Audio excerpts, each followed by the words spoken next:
What organizations were you specifically a part of? The three primary organizations. One was Black United Students. And for a period of time, I served as president of BUS. I was, for a very short period of time, a student senator. That was a hilarious experience. And thirdly, I was involved very proudly with Kappa Alpha Psi and served as Polmark, or president, for a period of time. Before we get into BUS, if you could share your hilarious experience with students in it. Well, there were three of us who ran for Senate, and again, we were articulating values and positions that the larger body took issue with. And so we resigned in protest because they did not reflect, or they couldn't understand. And that happens a lot in struggle. People simply don't understand what the other is attempting to do and is attempting to say. And so we just left. But I was not really big on being a student senator in the first place. It was just simply something to do, to be engaged with this institution.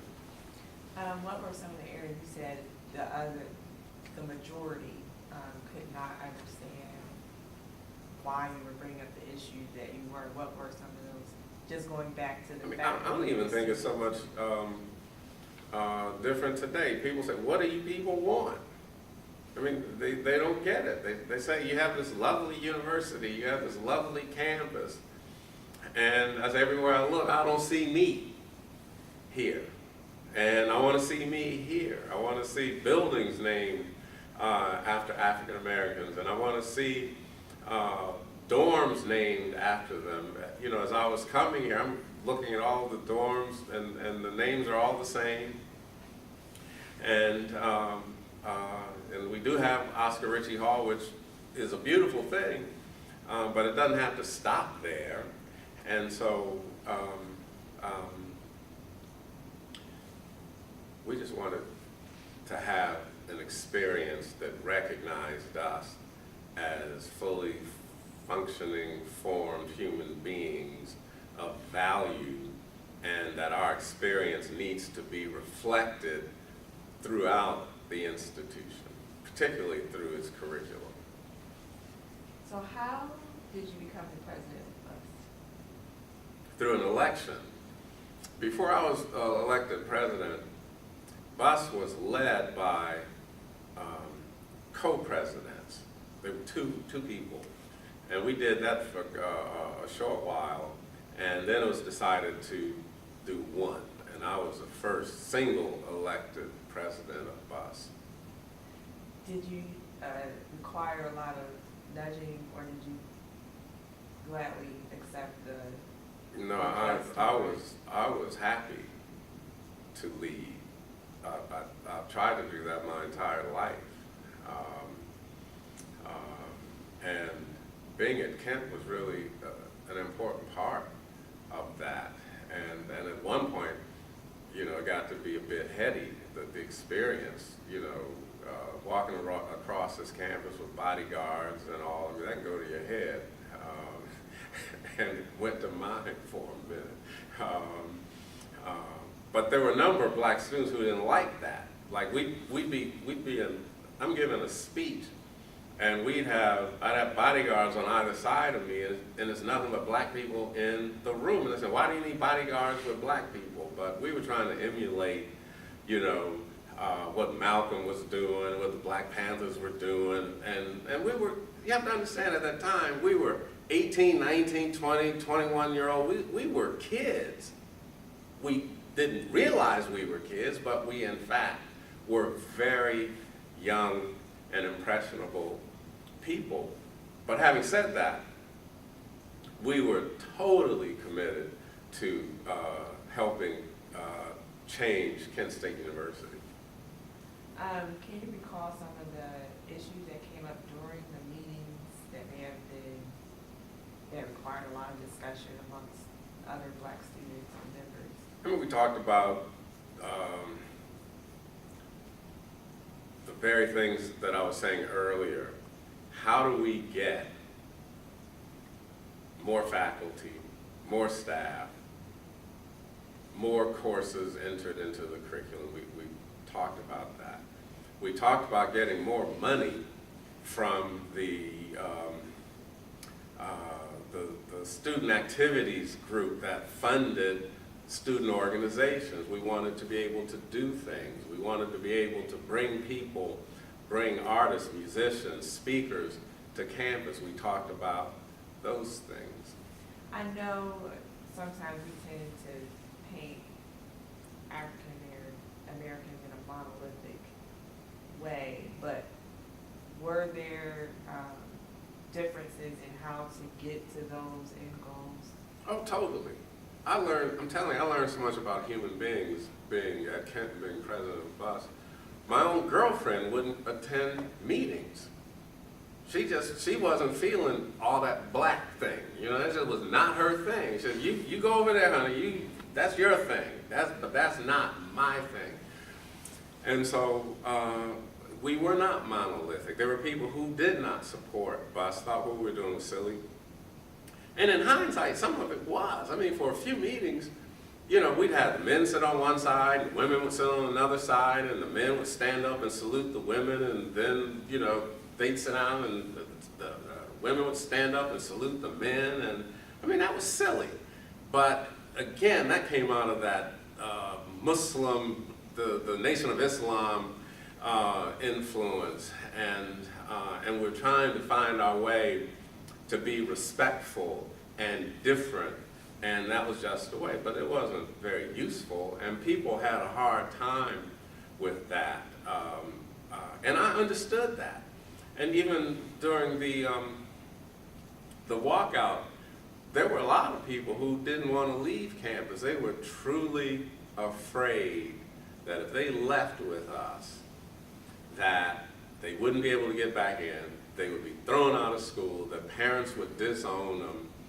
And so we had to go around talking to people, and we would say things like, if you don't leave, your very life might be in danger because we've kicked up all this dust and anger, and people are pissed off at us, and it may not be safe for you to be here. And so many people left, whether they felt coerced to leave or not. But I learned a lot about human behavior and how people react under stress and under difficult circumstances.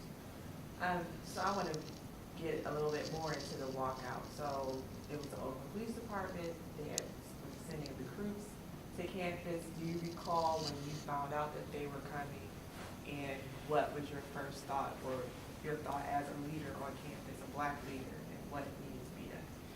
I have no recollection of how I first heard about it. I'm not even going to pretend to make up a story. All I know is they were coming.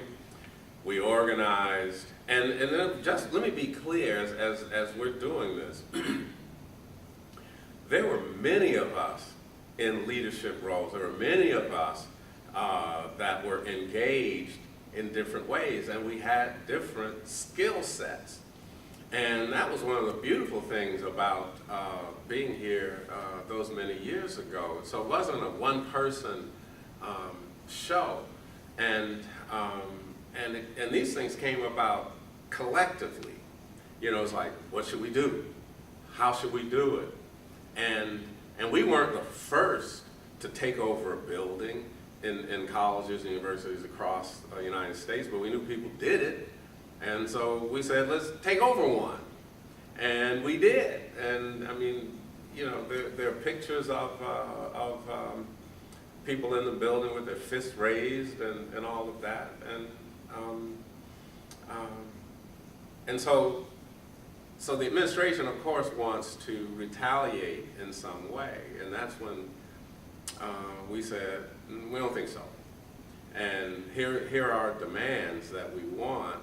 And if they're not met, we're just going to leave. And we did. And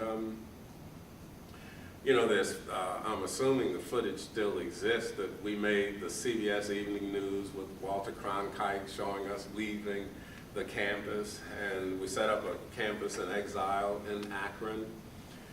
And we would shuttle back and forth talking with then President White and others about what to do, and they agreed to do the things that we had asked, and so that was beautiful. But I also learned this. What I learned as a result of being at Kent, and particularly as a result of that walkout and other things, that America is very elastic, and it will absorb struggle, or it will absorb people's attempt to change it without really changing it, okay? So when you look back, so yes, we got a house, yes, we have a Department of Pan-African Studies, yes, we got a couple more black faculty, and yes, you know, we had a degree, but the institution itself didn't necessarily change. So that the administration still looks the same for the most part. Across the departments, you don't see, and this is just not Kent State. I'm not saying it's Kent State only. I'm saying this is most places that they were just able to absorb the challenges and the demands because it was better, because under other circumstances and in other cultures, those people, us, would have just been simply eliminated. Okay, you'd found us somewhere, you know, on a hill in a hole somewhere, and that would be the end of it. Then I just found that amazing about this country, that it's able to absorb without, and these institutions, without changing themselves fundamentally, and that's why some of these issues persist. And so that, okay, so now we have a Black Studies Department. Let me fast forward several years. So I come back to Kent as a faculty member in the Department of Pan-African Studies in like 1978, something like that. And having a good time. Most of our classes are filled with black students.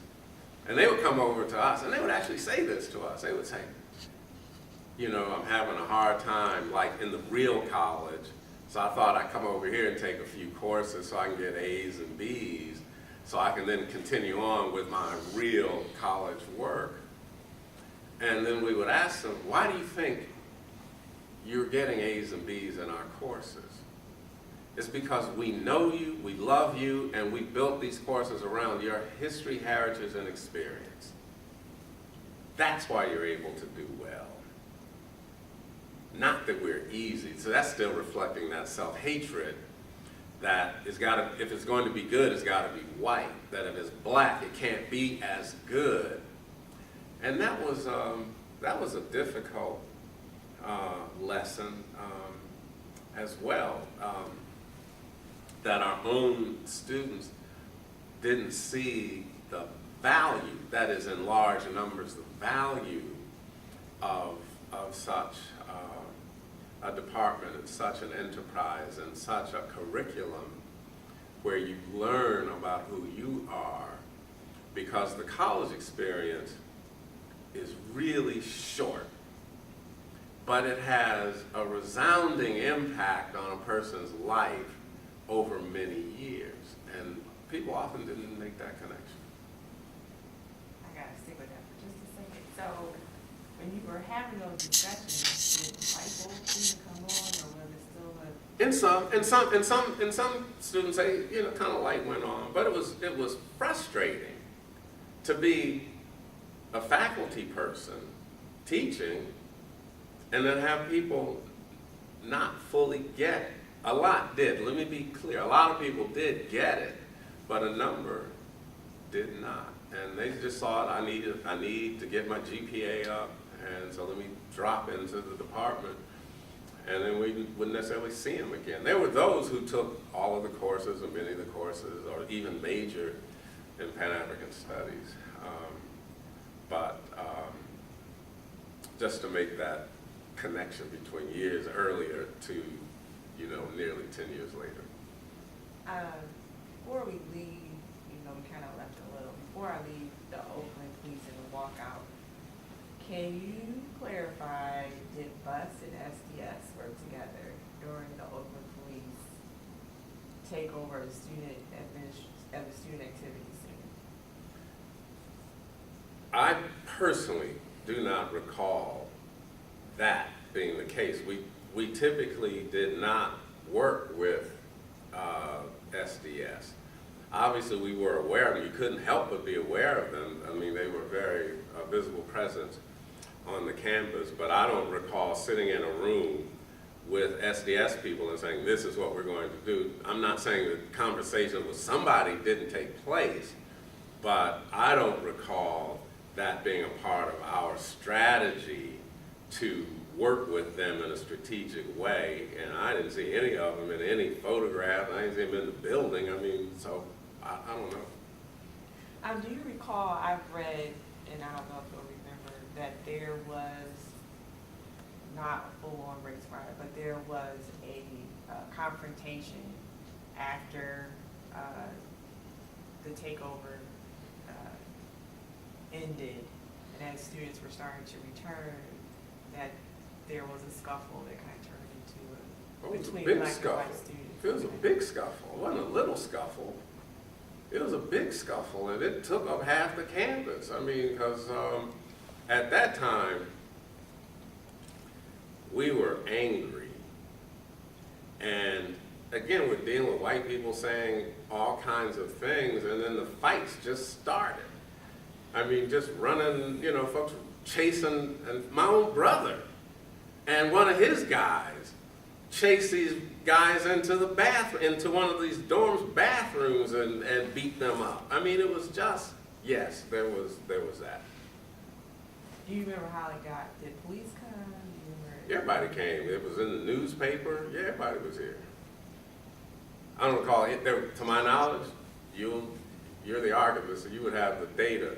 I don't recall there any arrests being made. All I know, it was just mayhem out on the campus.